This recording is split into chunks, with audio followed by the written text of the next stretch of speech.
The 3 pillars of supply management. These are things that everybody in this room should know and remember every time you talk to anybody about supply management. First one is production controls. Number 2 is fair farm prices. And the third is border controls. The ability to regulate production, pay fair prices to farmers, and keep imports at a reasonable, predictable level are the 3 pillars of supply management.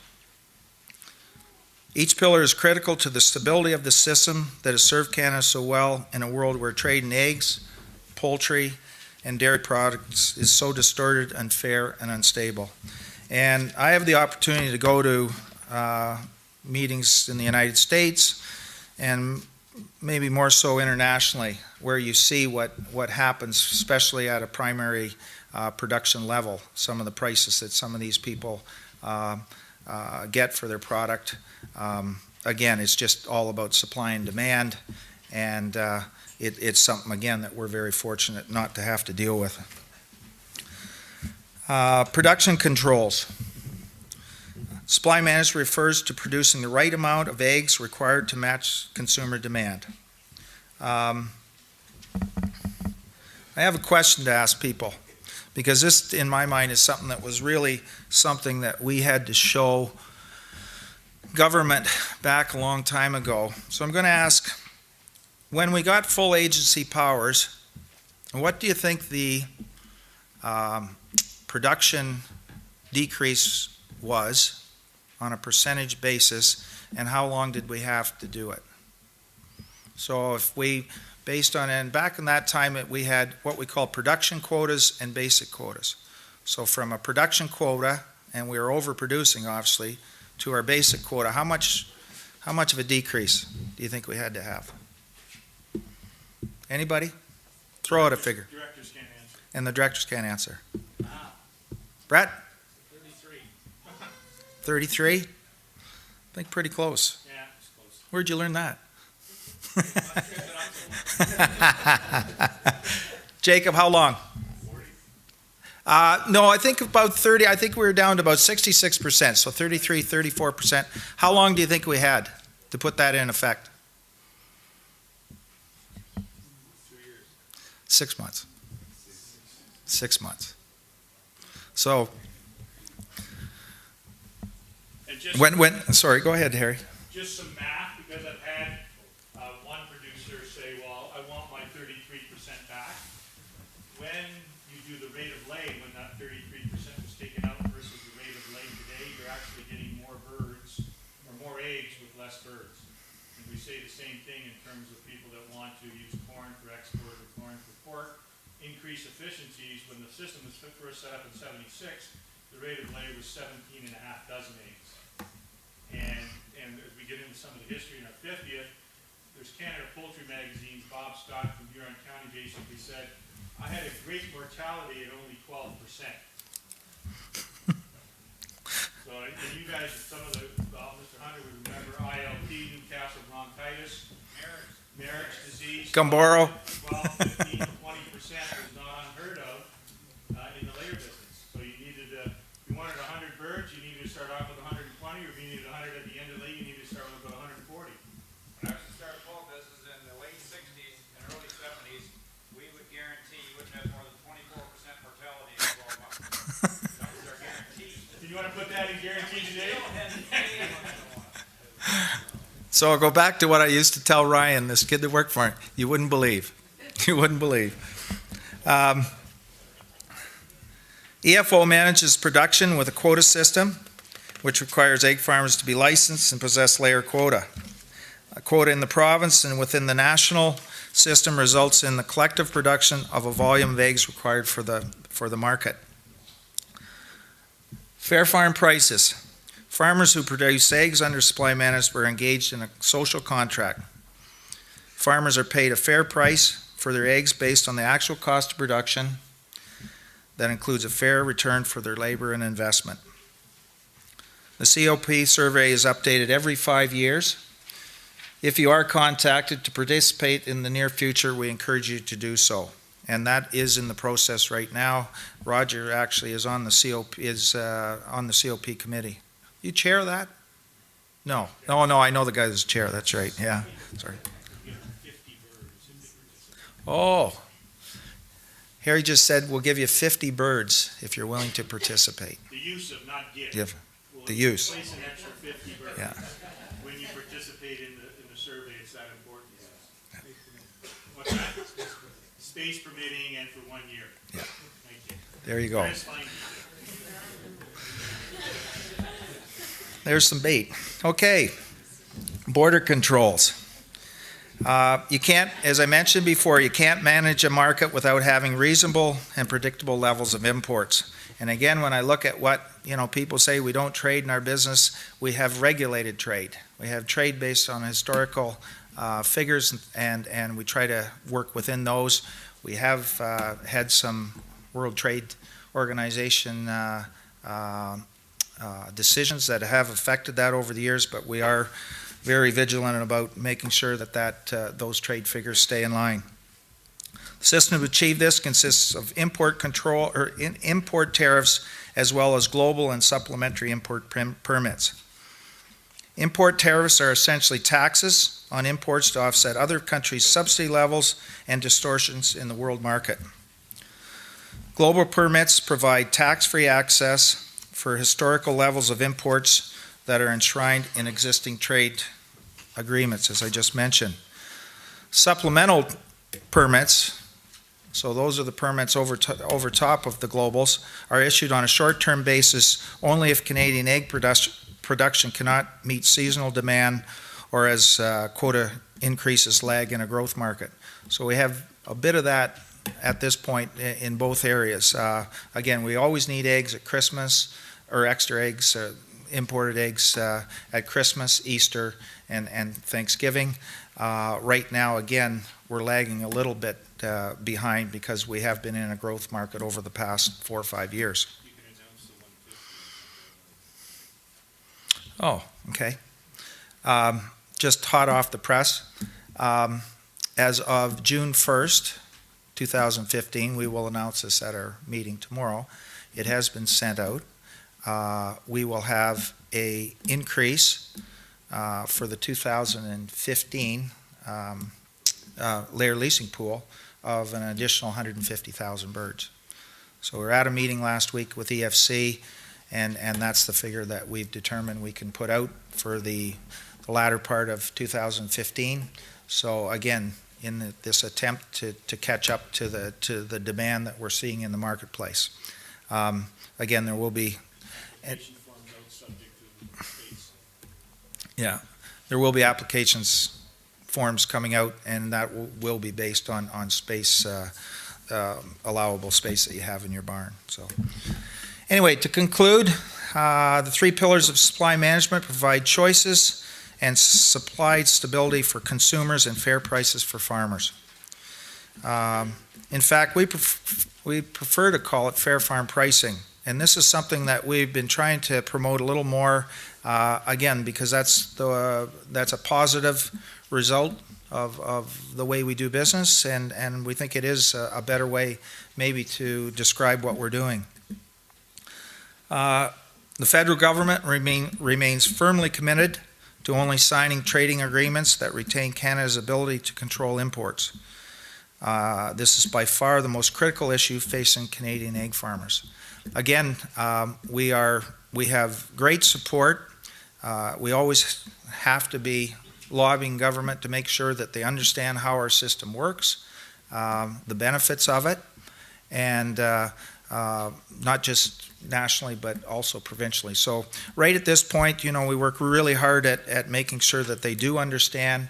We have all kinds of different events that we go to. The Veldman girls yesterday had their pictures taken with the Minister of Agriculture and the Premier, and they certainly know who Egg Farmers of Ontario are.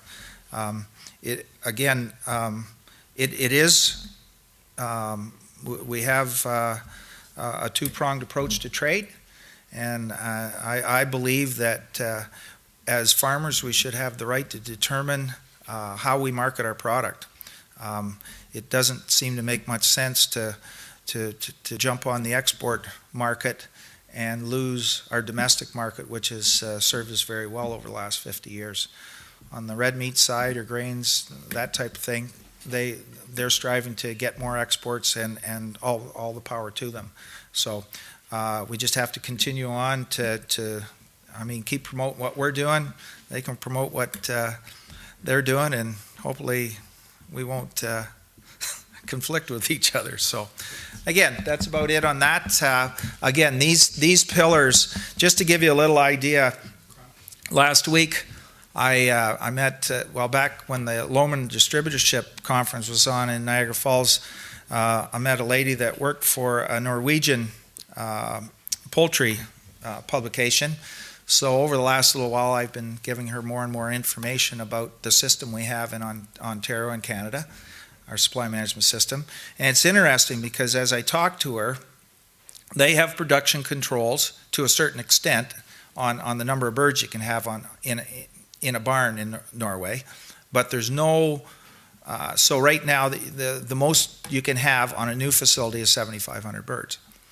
But there's as many people who want to apply to have 7,500 birds can just go ahead and do it. So they really don't have much production control. They have no way of monitoring what their COP is, but they've closed the borders. Okay, so I said, again, going back to these three pillars, you have to have them all in place. And I defy anybody to find how it would work without one of them not being there. It's just not going to work. I mean, this is, again, going back to the early days.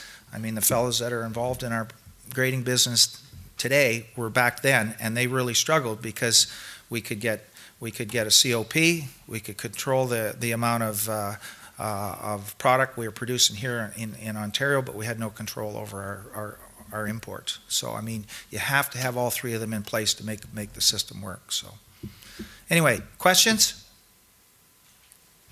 Boy, a quiet group. Holy mackerel. Yes? What is the minimum of imports?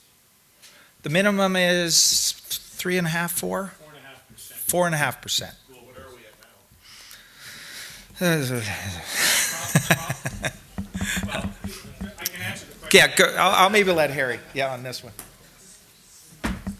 So when the system was first set up, there was called the General Agreement on Trade and Tariff, and there was no imports that were allowed at all. So the first round of what I would call WTO discussions, they basically landed on a figure that they said a couple things. One, access had to be given to those that were already importing eggs, and at that time, I think it was probably 1 or 2%, and then subsequently they increased that access to 4.5%. So that's what we call our global imports.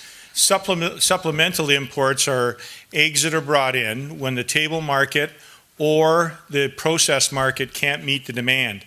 That's running now at about another 2 or 3%.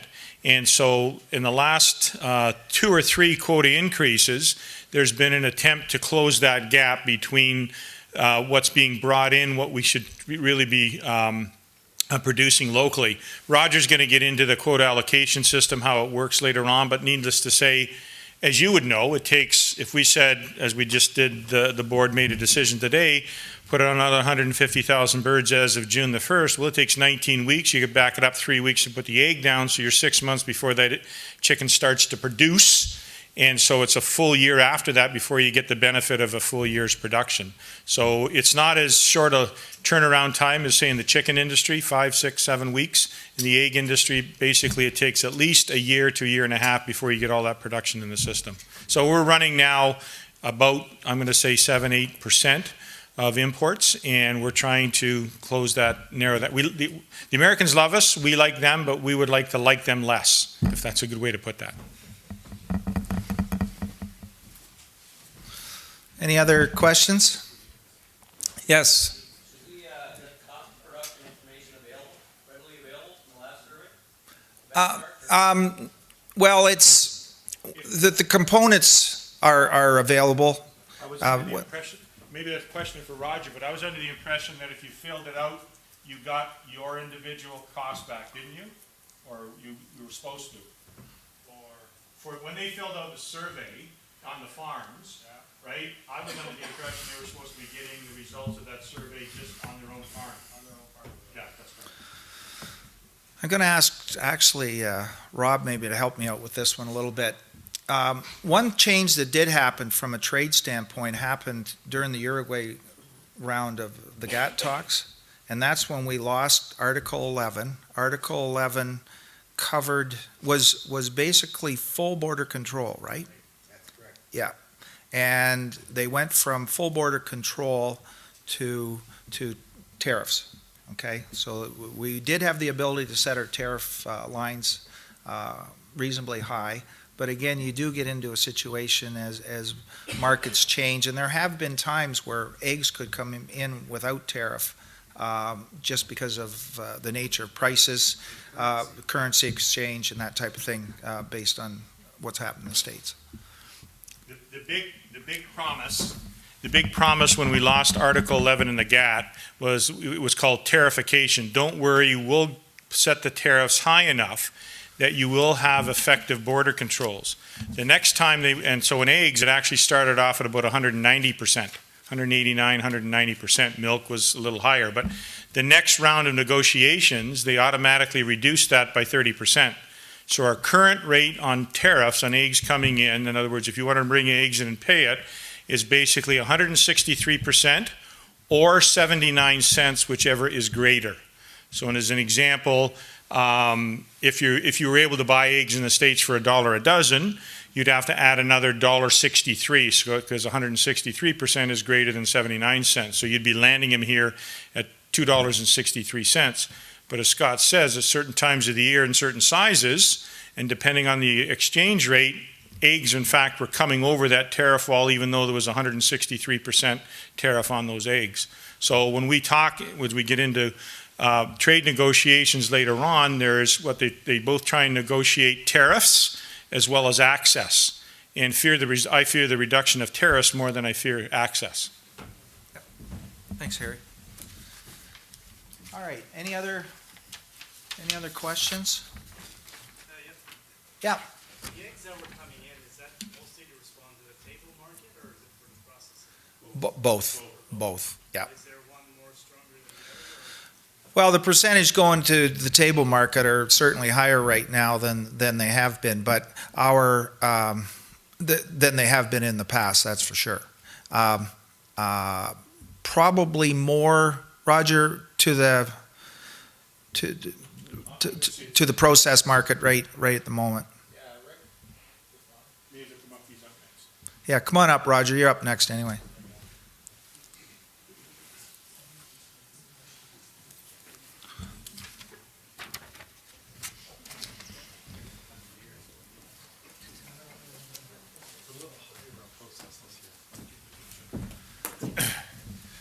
So table versus egg production, year to date, we're up about 40% increase in table eggs coming in, but we're up about 160% of processed eggs coming in. And that's just year to date. But by the time we get to the end of the year, those two will be awful close as far as not use percentages. Those two will be very close as far as amount of dozens that come in. So don't confuse the dozens compared to the percentages. The processor market is expanding quite rapidly too, so we have to make sure we meet that demand also.